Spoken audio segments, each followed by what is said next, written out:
Omar ibn al-Khattab has a very interesting story, because when he came to Jerusalem, there was no bloodshed, there was no fighting.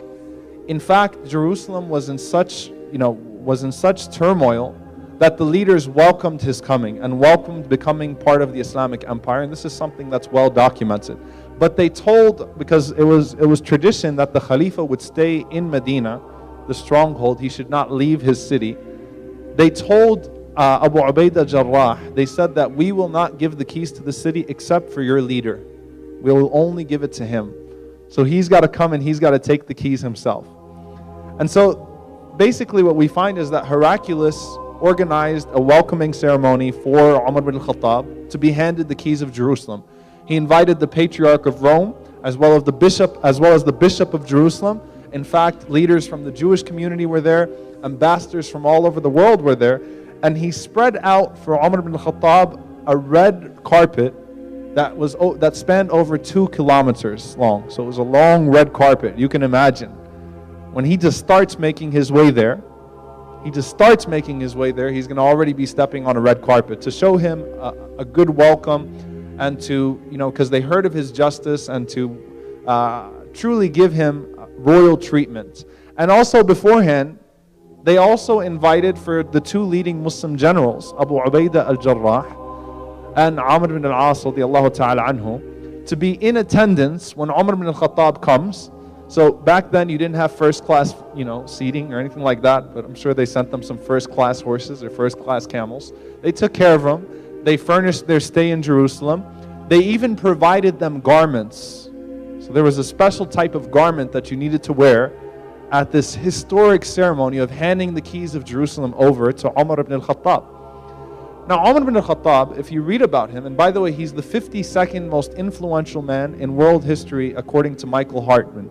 That's the book of the 100 most influential people in the world. A man of justice, a man for whom you have actually a statement in the United Nations Charter. There's actually a statement in the UN Charter from Umar ibn al-Khattab. How can you enslave a man who was born free? That he was the first one to say that.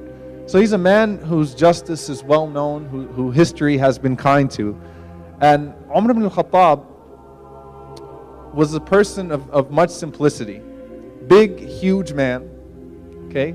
Gigantic in the true sense of the word. The description of him is that if he sat on a horse, his feet would touch the ground. It's a huge individual, huge human being. Very intimidating look because of how big he was. And he set such a tone of justice during his rule. I'm talking about in the rule in Medina. So Umar ibn al-Khattab, he asked the people in Medina, he said, should I go there to take the key, or is this some kind of setup or some kind of plot? Am I going to be killed? Is this a wise decision? It's never wise for the leader to leave his base. They said, you know what? For this case, it's okay. He went out there. He took with him 1 servant, and they had 1 camel. And he made a deal with the servant beforehand. He said, on the way there, I'll ride for half of the time, and you pull me, and then you ride for half the time, and I'll pull you. So they took turns, 50-50. And then Umar ibn al-Khattab, as they were approaching Jerusalem, the servant was on the camel, and he was the one pulling the camel. Not only that, but right before they got to Jerusalem, he fell into a mud puddle, so his clothes got covered in mud too. And he's pulling the servant, and he's covered in mud, and he has 17 patches in his cloth. And, everyone is waiting there with their best clothes. Everyone is waiting there to give him this grand royal reception. Here he is walking in, he's got mud all over him. And so the servant at least tells him, as they get to the red carpet, it's 2 kilometers long.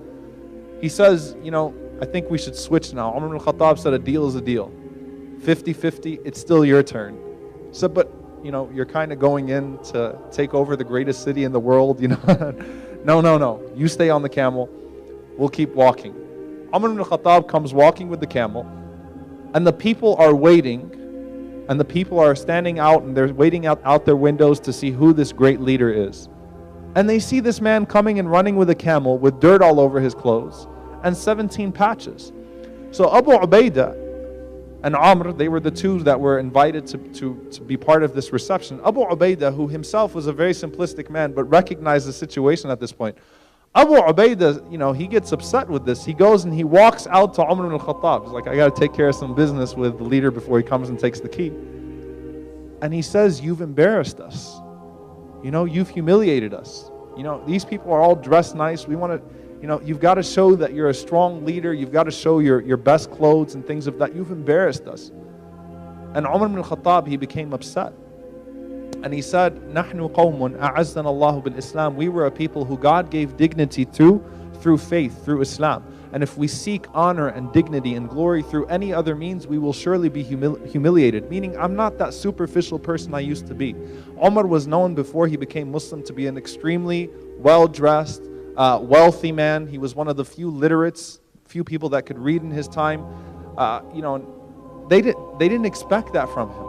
But he said, we seek our glory through faith. We don't seek it through subjugating anybody. We don't seek it through some pompous, display. We seek it through faith. And so he received the keys from Heraclius. And the people were shocked. And then the bishop of Jerusalem took him to the Church of Nativity. He gave him a little bit of a tour of Jerusalem. And he took him to the Church of Nativity. And while they were in the Church of Nativity, the call for prayer came. The call for prayer came, for the noon prayer came. And Umar bin Khattab was in there and he knew it was time to pray.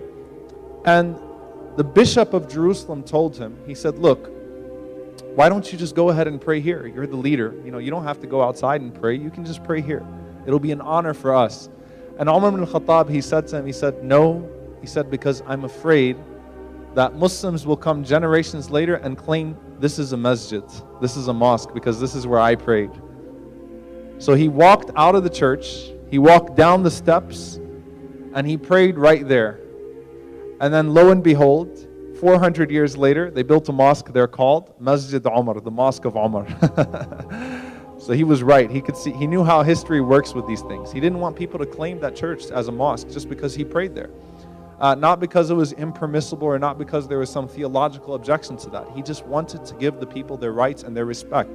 He also made the famous Pact of Omar, which essentially guaranteed the rights of all citizens there, guaranteed the rights of people to practice their own faiths. Christians and Jews not only were allowed to live in peace, they were allowed to judge each other by their own law. So they were not subject to Islamic law. They were allowed to keep things according to their law, out of sensitivity and out of justice towards them. So it wasn't like, again, the Bible was thrown away or the Torah was thrown away.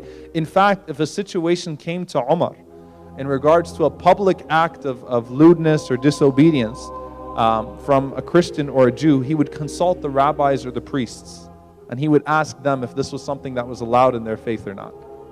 So it was complete justice, complete honor.